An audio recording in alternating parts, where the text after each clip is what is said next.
इस वक्त आप दुनिया आपके बारे में सोच क्या रही है?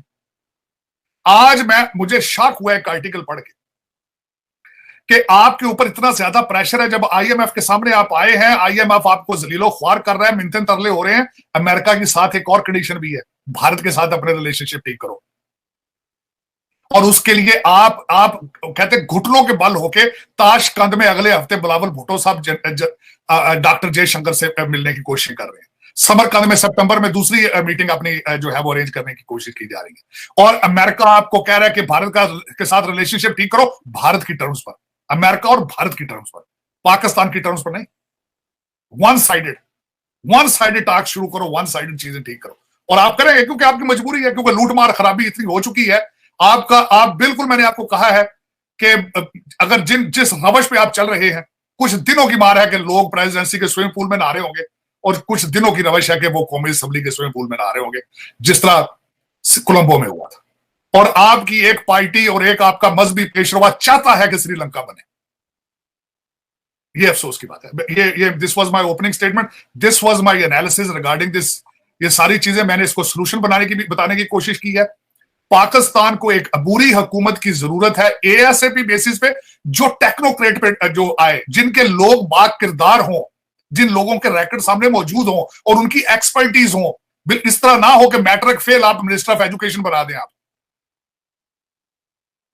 तो आपको ये अशद जरूरत है, जो लोग पढ़े लिखे हो, काबिल हो और पाकिस्तानी हो, डुअल नेशनल ना हो। ये चाहिए आपको इस वक्त। आप अगर जितनी जल्दी ये करेंगे, पाकिस्तान बचा लेंगे।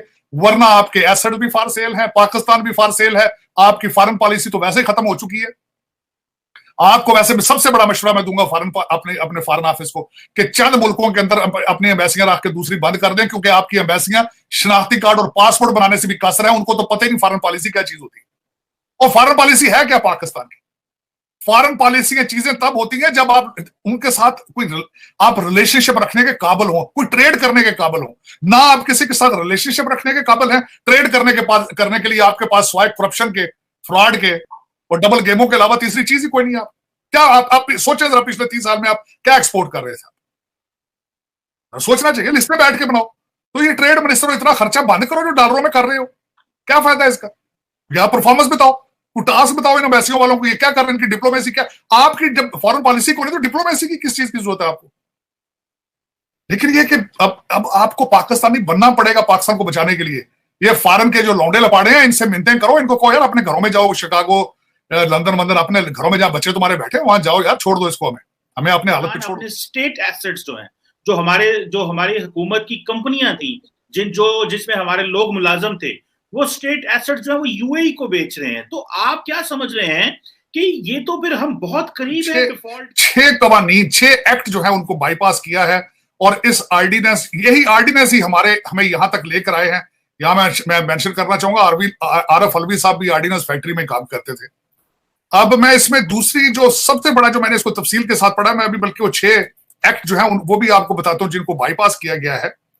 लेकिन जो ही जब मैंने इसकी खबर को पढ़ा है और साथ यूएई को पढ़ा है, तो दो चीजें सामने नजर में आ गई। इसी यूएई की बीमारी की वजह से हमें अकामे मिले थे। इसी यूएई के एरिया के अंदर ही कतर से लेटर भी आए थे, और इसी एरिया से ही हमारे वहां से गैस के मुआहदे भी हुए थे। तो पहले ही खलीजी रियासतों के साथ हमारे जो है रिलेशनशिप डूबियस है। एक तो ये, दूसरा इस कैबिनेट ने इतनी जल्दी के अंदर गवर्नमेंट कमर्शियल ट्रांजैक्शन एक्ट जो है वो पास किया है, आर्डिनेंस।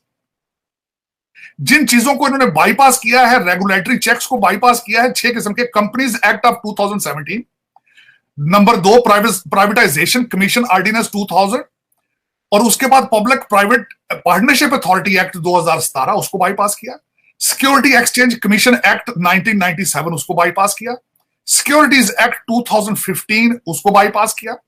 और इसके अंदर जो इन्होंने पावर्स ली हैं वो जमीन बेचने के लिए फॉरेन एंटिटी को, फॉरेन कंट्रीज को, एलएनजी के प्लांट और उनकी मशीनरियां बेचने के लिए, और सारे ये पावर प्लांट, और ये यूएई को देने के लिए इन्होंने किया है। सिर्फ इसलिए क्योंकि आईएमएफ ने कहा है कि आप $4 बिलियन इकट्ठा करें, और आज की इस जो खबर में था कि ये 2 से 2.5 बिलियन डॉलर इकट्ठा करेंगे ये सारा कुछ बेचकर।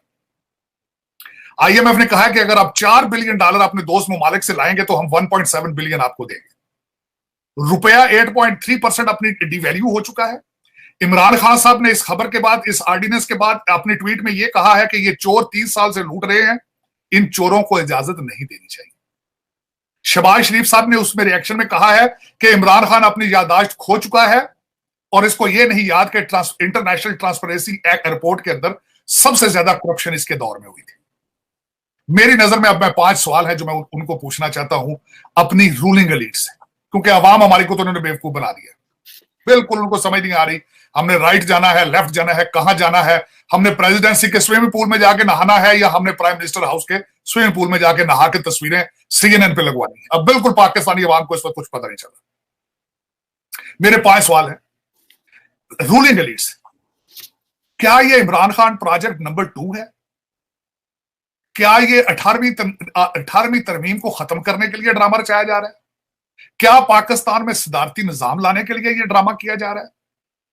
और मेरा चौथा आखिरी सवाल ये है, 5वां, कि क्या आपने तैयारी कर ली है कि आपने किस तरह अगला साल गुजारना है जब आपको बाहर से पैसे नहीं मिले? और यहां पे मैं एक और चीज बताना चाहूंगा, क्योंकि मैं अमेरिका में बैठा हूं, यहां पे एक बड़ा लुक्रेटिव होटल है, रोजवेल्ट होटल। इस वक्त जितनी भी रूलिंग एलीट है, चाहे नवाज लीग की हो, चाहे पीपल्स पार्टी की हो, चाहे PTI की हो, उस पे डाका, उस पे कदजन मारने की हर पार्टी ने ट्राई की। उसके बाद दूसरा एसेट है जो लाइन में आगे लगेगा, वो पाकिस्तान स्टील मिल होगा। और आज मैं जिसको कंक्लूड करना चाहता हूं अपनी ओपनिंग स्टेटमेंट में, कि जो कुछ भी ये हो रहा है आज पाकिस्तान में,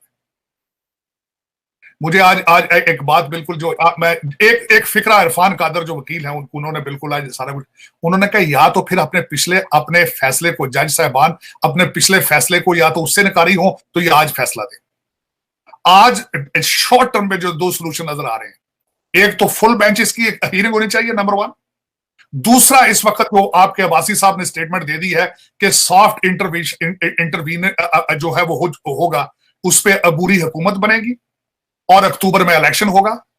ये चीजें बिल्कुल लेकिन मैं ये कहना चाहता हूं कि 2 चीजें, एक तो ये ऑर्डिनेंस, या अगर आपने एसेट्स बेचने हैं तो इसका भी एक बोर्ड बैठना चाहिए जिसमें हर स्टेक होल्डर जो पाकिस्तान का है, including ISI, including army, including हर पार्टी के लोग बैठे, जो डिसाइड करें कि एसेट्स को किस तरह बेचना है, उसका तरीकाकार क्या होगा। इन्होंने आपने फरमाया है कि इस पार्टी ने, ये जो हमारे इस वक्त गवर्नमेंट है, इन्होंने अपनी असेंबली को बाईपास किया। असेंबली चीमा साहब कौन सी है जहां पे अपोजिशन लीडर राजा रियाज, वो असेंबली है? वो तो एक बकरा मंडी। ये पंजाब असेंबली को आप असेंबली कह रहे हैं जो कल ड्रामा वहां पे हुआ। इन असेंबलियों के अंदर से कुछ जो कानून पास होंगे, आपका क्या ख्याल है दुनिया उसको क्या समझेगी?